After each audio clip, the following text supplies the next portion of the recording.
So my name is Amina Jasho. I am a researcher, a content creator, and a storyteller. I saw an article, I think, a couple of months back, or maybe last year, before I started having this conversation with HBS. And the article was, I think, in the paper, and it was basically about how women in certain situations are losing their lives because of lack of proper maternal health care.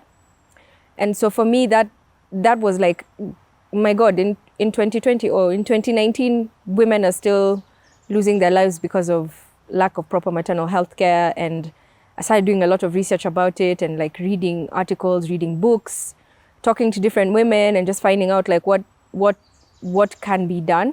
But I didn't have the capacity, or I wasn't working anywhere at the time to see what I could do.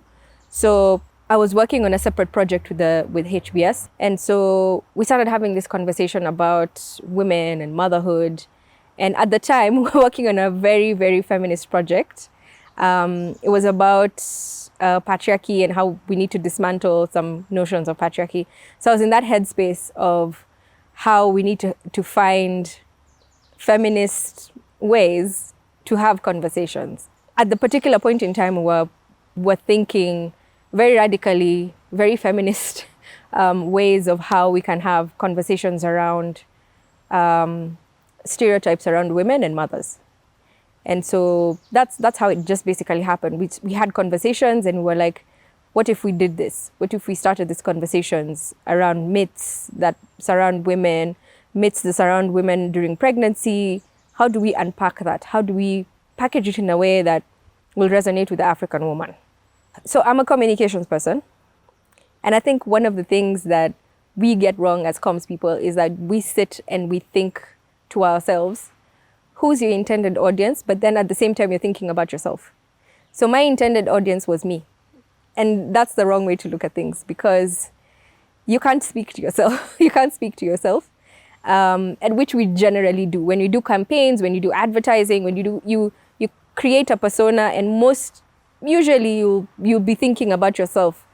How will I consume this content? How will I, if it was me, what would I do with it? What would I say about it, you know?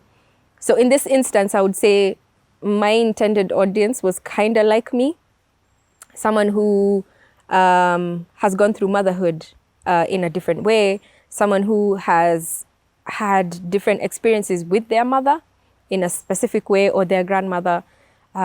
So how do you navigate motherhood in a way that you or your sister or your mother, whatever content you create, you or your sister or your mother or your grandmother or your aunties or your friends in your circle will understand? So two ways. My intended audience was that mother who I was trying to reach. I would say suburban mother or urban mother, because thinking about social media, there's only so far that it can reach. But then also, I was my own audience, because this hit really close home for me. Yeah, but I was also thinking about my sisters. I was also thinking about my close friends who are also navigating this different pathway of motherhood in 2020, you know? There's so many things that women are going through right now that we don't get to talk about. We don't get to talk about how we have mom guilt. We don't get to talk about shaming, you know, mom shaming. We really, like, there's so many things. We don't talk about postpartum depression. You name it. We really don't get the chance to talk about it. And even when you do, you're shamed for it, like literally. So my intended audience was that woman who, as she's sitting here and watching this, says, these are the kind of conversations I want us to have. So if that did that for them, then I did my job. I've had so many different kinds of conversations with different women who have called, texted, emailed, saying, well done, good job. These are the kinds of conversations that we need to have. These are the kinds of things that we need to hear. These hard questions and these hard topics or themes that we are discussing right now, heavy topics, around, especially the one about like regretting being a mom, or like being unavailable as a mom, or having a mean narcissistic mother. I mean, no one wants to talk about those things. No one likes to hear about those things. But then again, why are we not having those conversations? Why are we not talking about them? So I feel at some point, and a couple of people have also challenged me to say, you know, now that we've had these conversations, what next? What happens? What do we do? What do we do? You've opened up wounds. You've opened up pathways, thinkings. What do we do with those? And so, yes, to answer your question, yes, we have had the opportunity for people to say, you know, that aha moment when you're like, oh my God, this is what I've been thinking, but no one has had the guts to come out and actually say it. And I don't think I have said this enough, but I thank the women who came forward and actually allowed themselves to be interviewed, because some of those things that came out of the content from the interviews, I don't personally think I would have gone on TV to say them. A lot of women have been sharing with us on DM about wanting to hear more about different topics. So either them sharing themselves or hearing about something, a particular topic from another woman. So that is also something that we are looking to do. And that's basically in my thinking about what next. And we definitely want to address specific, very heavy topics, postpartum depression being one of them. But yeah, like a lot of women have been asking us to share different kinds of themes or topics, and we are telling them, please feel free to send us any videos or any you know, stories, so that someone else, wherever you're sitting, I want you to be that woman who hears my story or hears any of the women who are interviewed, their story, and I want you to go there and say, yeah, I resonate with that. And I'm glad that you said what you said, you know, because I know that I'm not alone. So I'll tell you for free that nothing about this project was what I expected. So even me, I was like every week just waiting to see what this person would say about XYZ. And none of what they said was like, oh my God, I would never have thought about it that way. No matter how many times I would have even written a script, like every week I was just like, my mind was blown. And so a couple of things resonated really well with me. The first video that we put out, Momming Online, with Wangashi. Immediately she said about the reason why she stopped putting her children on TV, on social media. I was like, hi, yeah. Then when I had Modoni, I think I waited like maybe 6 or 8 months before I posted her photo online. Anyway, one day I was in Carrefour, and then I recognized a daughter of a celebrity. And I was like, oh, that's so-and-so's daughter. Where is she? And that for me was it. That right there was the day I made my decision that I never want my child to be walking around somewhere and then someone says, that is so-and-so, where's the mom? I never want that to be her or to be him. That literally, whatever she said about how when she was working in the supermarket and she recognized someone else's baby, that happened to me like 2 weeks before that. Someone walked by and recognized my daughter, and she said, say hi to mom. And then she came and told me, and I was like, who was it? Where is she? And she's like, she's gone. So in my head, I was thinking after that, and then I saw Wangashi's video and I was like, if she had just decided to go with that lady, I would never even have known. So that really resonated with me. And then I saw Maureen's video on regretting motherhood.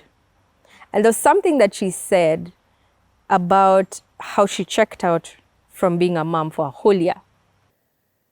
I looked at my life and I was like, I wake up, get the kids to school, come back, deal with household chores. I'd started a small farming business. And then I'm talking to my friends. People are busy advancing in their careers. Sijui who's moved to another country. Honestly, I was I hated my life. I completely hated my life. And I really started questioning my choices around having my children. And it became a very strong feeling of resentment. And I checked out. For a whole year, I just completely checked out. I told my husband, cheers, the children are now yours. May you guys have a good life. In my head, I was like, that could never be me. And then I checked myself. And I was like, I'm pretty sure that has been you. Whether it's been a day, whether it's been 5 months, whether it's been 2 years, whether it's been 3 hours, there are days you check out of mommy. And immediately she said those things. I, by the way, judged her. In my head, I was just like, wow, why would you say such a thing in front of people?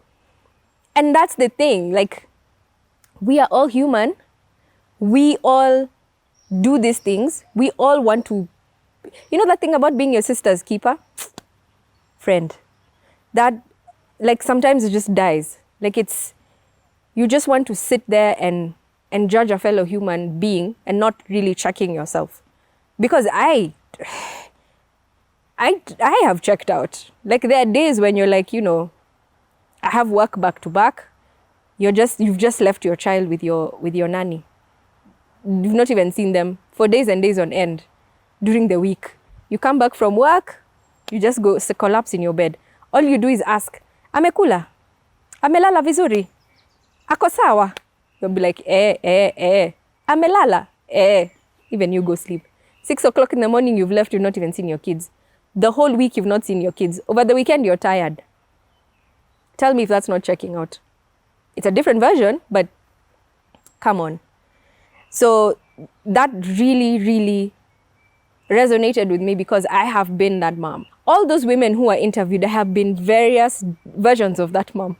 Even when Fannis was talking about her story, you know? For me personally, it's not like I wanted children and then I decided I didn't. It's like I just never did, you know? And I feel that like you always have to like have all these reasons that X, Y, Z. And then I just decided like, no, actually, like I just never felt the desire to have them.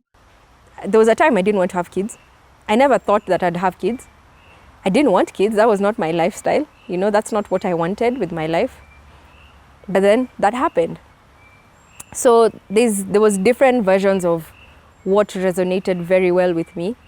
The thing that also touched me the most, and I wish that we had so many different women talking about the regulation. What occurred to me, and this was now last year, it occurred to me that women and the spaces they're meant to have are afterthoughts. So when you design an office space, having a breastfeeding room is not the first thing that you think of. So during now last year, when I was telling you that I was thinking through about, you know, this motherhood business, it was actually brought on by that. The regulation of our bodies by other people, by men, if I can say that. By laws created by men, by laws that are passed by, you know, men. I mean, I started thinking about all of these maternal healthcare and maternal issues to do with breastfeeding rooms and also not having access to time to go and just literally, you know, if you're a breastfeeding mother and you need to express, you need to be given that time in your office, right? That's not time that people think about. Because even when you come back after 3 months, that 3-month-old baby needs to eat, needs to feed. So those are all the things that I was thinking about. And those are the things that actually resonated with me. When I spoke with Judy and she was telling me about, like literally blew my mind when she was telling me about, have you ever seen a lady watchman pregnant? Most lady askaris, you'll find that they are wearing the same uniform that has been issued to their male counterparts, just that in different sizes. So you will find that they have an issue with the bust allowance. You'll have an issue with the hip allowance. Sometimes when they're given skirts, they're given the straight skirts. So those with hips, with wide hips, they have quite a serious challenge because they can never fit, or if they fit, the skirts keep on riding up. They end up being accused of dressing indecently or also exposing themselves to sexual harassment in the workplace. So what we are advocating for is conducive workwear. It's so simple, yet it's something that people don't know they do not have. So there's no thinking around a pregnant woman or maternity around the workplace. And I could be wrong. There are different employers, different ways that people, different people in the workplace treat pregnant women. But from what I've seen, from what I've experienced, it's not the best. So what surprised me the most about the interviews, I would have to say Jerry's interview. And the reason I say that is because as much as she's my sister and my friend, I was very surprised by how candid she was and how vulnerable she was and how open she was with the things that she was saying. Do you know, women, mothers are not supposed to say it, but there is a regret that when you're honest with yourself in your corner, in your room, by yourself, you have to look at it and you have to own it that, yes, I love my children. They're the most precious things that I have, but they came at the wrong time. They stopped me in advancing my career. They stopped me in doing what I had planned to do. Is that a bad thing? I don't know why society makes it a bad thing, because it's a human emotion. Like the same way if I buy a pair of shoes for 20K, they're nice, but why did I spend 20,000 buying those shoes? So same thing. So that I don't resent them, I had to deal with that emotion. Really, like, some of the things that she was saying were so cringe to me. I was just like, oh my God, can you say that? Oh my God, what kind of backlash will we get by you saying some of those things? And the other one that surprised me in a very good way, and I'll tell you the story, it's because as we were trying to find interviewees for this project, the one that we were afraid we would never find were queer mothers. And again, I slapped myself on the wrist because of that. Because I thought they would never come out of the woodworks to speak their story. Just sitting there as we were interviewing Sylvia, I was just like, oh my God, there are people out here who believe in the fact that there is love, there's different kinds of love. She was so mature in her thinking, so much. She's like she lived like 25 other lives. Her composure and the way she lives her life with her child. I mean, queer or not, the thing that stood out for me was when she said, because of how society has constantly oppressed us, I feel like we have nothing to do but be grounded in the positive things that we want for ourselves and our children. Because of how society refuses to accept us as individuals, what we have to do is the children that we have, we raise them in a way that you need to understand that, Babs, people are constantly going to maybe say harmful things to you because of who I am. But me, I'm teaching you to be a wholesome being. I'm teaching you how to love. I'm teaching you all that you need to do to be a good individual. I'm teaching you that there is more than just heterosexual people in this society. You will meet people who I don't even identify as. And even me, I'm constantly learning. So this is how you need to be, so to make sure that you respect everybody. she's not trying to make queer parents don't parent differently, you know. And those are the insights that we're trying to show people. And even me, I was just like, did you expect her to have horns? Did you expect her to tell you that, you know, she beats her child in the dark or something like that? What did you expect? So those are the aha moments that I'm hoping that other people felt when they were watching the videos. And because that happened to me as well. What we are attempting to do, what I was attempting to do, is not bash mothers. We're not bashing women. We're not trying to tell women and mothers that don't be mothers or, you know, regret being mothers or, you know, that's not what we're trying to do. Unmothering the woman is giving the woman space to be both. We are giving women the opportunity to say, by God, I don't want to mom today. It's too difficult. Without another person shaming you. Without another person giving you guilt. We're trying to remove those stereotypes of mothering and motherhood from the African woman. You are not a superwoman. You really aren't. There are times when you will fall. There are times when you will falter. There are times when you will be a shitty spouse. You'll be a shitty mom. And what we are telling you is that it's okay. When you fall, fall. Take 2 days to recover from your fall. Dust yourself off and maybe pick up from where you left off. And that's okay. Those are the things that we're trying to say. We don't have room. We don't have the space to actually say those things. So what's next is we have created this space on Facebook. We have 4,000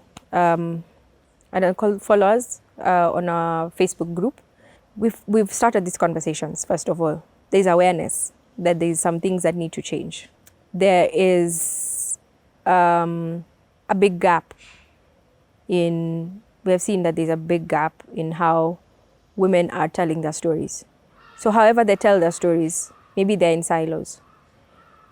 Is there a place where we can gather 1 million strong women speaking the same language, saying the same thing, and we're able to create some sort of change? Is that the vision? I think that's my vision.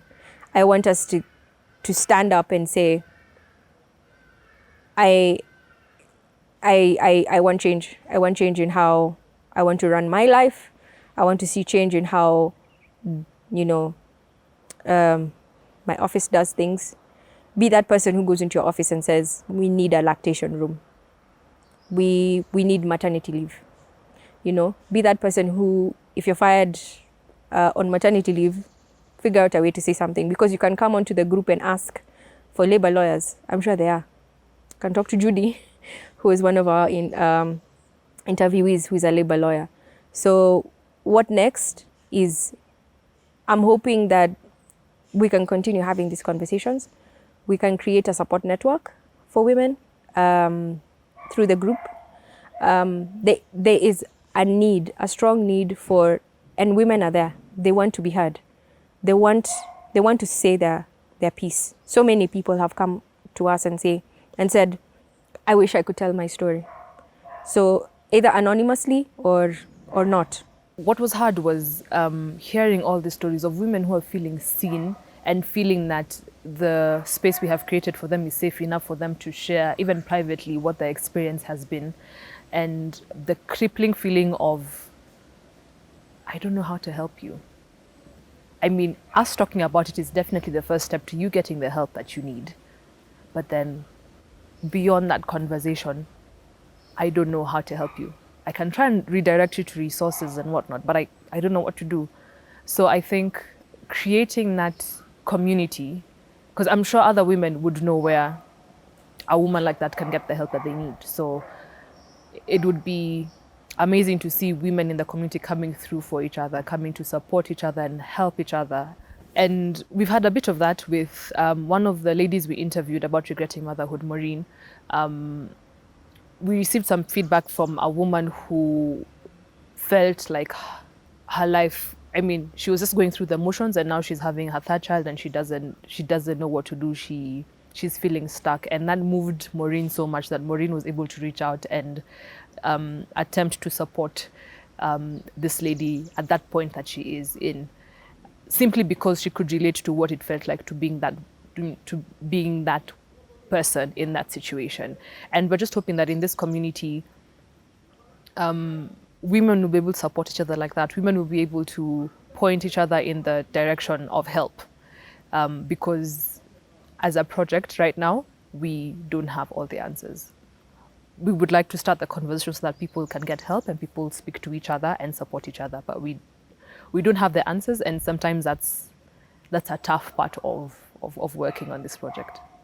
hopefully we will be able to do to create more stories, to create more awareness of what's happening with women right there. But at the end of it all, at the end, the very, very end of it all, as a feminist to my core, I want us to dismantle stereotypes. I want us to stop shaming, stop prescribing your view of motherhood on me. I want us to stop doing that. I want us to support our sister, be your sister's keeper. If you're seeing that she's faltering as a mom, instead of telling her what you think she should do, help her. I think that's literally all I want us to do for each other at this particular moment. I think for anyone who's playing the role of a mother is to be gentle and be gracious with yourself. It's hard, it's rough, it builds you up, it tears you down, it gives you so much imposter syndrome. So I think be gentle with yourself, extend the same grace to yourself as you would to a new mother or to a fellow mother. Extend the same grace to yourself because you're gonna mess up, but then realizing it's not the end, correcting it, moving forward, and you always know what's best for your child. As a society, I think we should just thank ourselves on what it means to be human. So whenever we have a choice to make, it's do we allow people to live their freedom? Do we allow other human beings to love each other? And then do we aim to increase our knowledge? I think those are the three things I don't know, anchor my whole life on now. Because I am a mother, I should act in a certain way. I call BS on all that. And just by the fact that we keep pushing for it, consciously or subconsciously, we just need to have these conversations more often so that more of us can wake up and see that this is not the be it all, This is not the peg or the hole that you're in. You can actually put off that hat and continue without feeling guilty or feeling begrudged because that's not what you want to do. Just be you, do you. Live your life. Don't be dictated by what society thinks or has come up with because of tradition and culture. Do you. And just live. Oh my gosh, just live. Enjoy the music. Have fun. Celebrate what God has given you for free. Like, I just took that for free. Celebrate that. Yeah. Let's keep talking. What next? I don't know. We just need to keep having these conversations, I think, until it becomes normal to say, I am struggling. Until it becomes normal to say, this is the choice I have made for my life. And that is accepted for what it is. I mean, as long as you're not doing something that's, I don't know, detrimental to your life or, you're not a murderer or anything like that. Choices that are simply opinions of how you choose to live your life should be respected for what they are. Choices that do not endanger your life or the life of the people around you, the people you love, should really be accepted for what they are. I mean, choosing to wear a blue shirt versus a white shirt shouldn't be. I'm hoping some of the choices women are making could be viewed in the same light. Not because they are not important choices, but because women have the agency to determine for themselves what they want their lives to look like, and that should be okay. We still need to figure out a way where we can be kind to each other. We still need to be those people who, if you don't like something, move on. You don't need to say something, You really don't have to talk down to that queer mom. Let her mom the way she wants. So, so that at the very root of whatever you carry out from this campaign, that should be it. Yeah.